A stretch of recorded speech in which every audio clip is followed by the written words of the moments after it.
السلام علیکم ناظرین۔ حضرت خواجہ سلیمان توسوی رحمۃ اللہ علیہ اور ایک حجام کا ایک دلچسپ واقعہ۔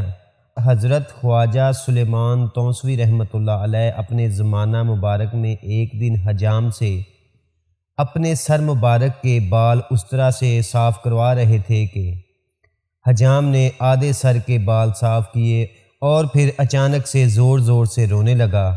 آپ نے پیچھے مڑ کے اس سے رونے کی وجہ دریافت فرمائی۔ حجام نے کام چھوڑ کے باادب طریقے سے سامنے کھڑے ہو کے اپنی داستان غم سنائی۔ حضور، میرا ایک اکلوتا بیٹا تھا جو کافی عرصہ سے گم ہو گیا ہے، اور میرے بھائی کی بیٹی اب بڑی ہو گئی ہے۔ میں نے اپنے بیٹے کی شادی اس سے کرنی تھی۔ آج میرے بھائی نے مجھے کہا کہ بھائی، آپ کا بیٹا تو کافی عرصہ سے لاپتہ ہے، واپس آئے یا نہ آئے مجھے اجازت دیں کہ میں اپنی بیٹی کی شادی کہیں اور کر دوں اور اپنا فرض ادا کروں۔ مجھے اس کی یہ بات یاد آئی جس وجہ سے مجھے رونا آ گیا۔ آج میرا بیٹا ہوتا تو میری بھانجی گھر میں ہی رہتی۔ آج شام کو میں نے اپنے بھائی کو جواب دینا ہے، اس لیے بہت پریشان ہوں۔ خواجہ صاحب نے جب اس کی یہ بات سنی تو فرمایا، میرے سر کے آدھے بال واپس آ کے صاف کرنا، پہلے اپنے گھر جاؤ، آپ کا بیٹا گھر آ گیا ہے، اسے مل کر آؤ۔ حجام دوڑتا ہوا گھر پہنچا تو دیکھ کر حیران رہ گیا کہ بیٹا اپنی ماں سے گلے مل رہا تھا۔ پھر اپنے گلے لگا کے پوچھا کہ بیٹا کہاں گیا تھا تو، اور کیسے واپس آیا؟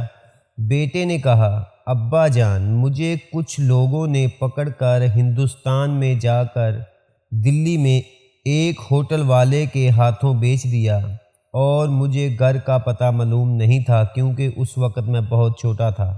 اب میں جب کافی بڑا ہو گیا ہوں اور آج اس ہوٹل پر کام کر رہا تھا کہ ایک بزرگ آئے، وہ آدھے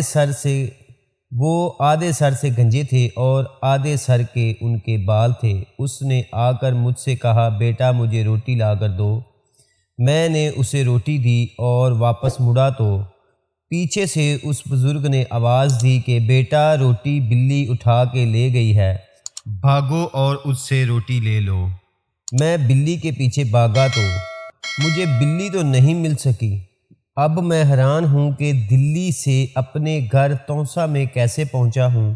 اب حجام اپنے بیٹے کو ساتھ لیتے ہوئے جب دکان پر پہنچا تو سامنے خواجہ صاحب بیٹھے مسکرا رہے تھے، تو اس کے بیٹے نے کہا، ابا جان، یہ تو وہی بزرگ ہیں جنہوں نے مجھ سے کہا تھا کہ بیٹا روٹی لا کر دو۔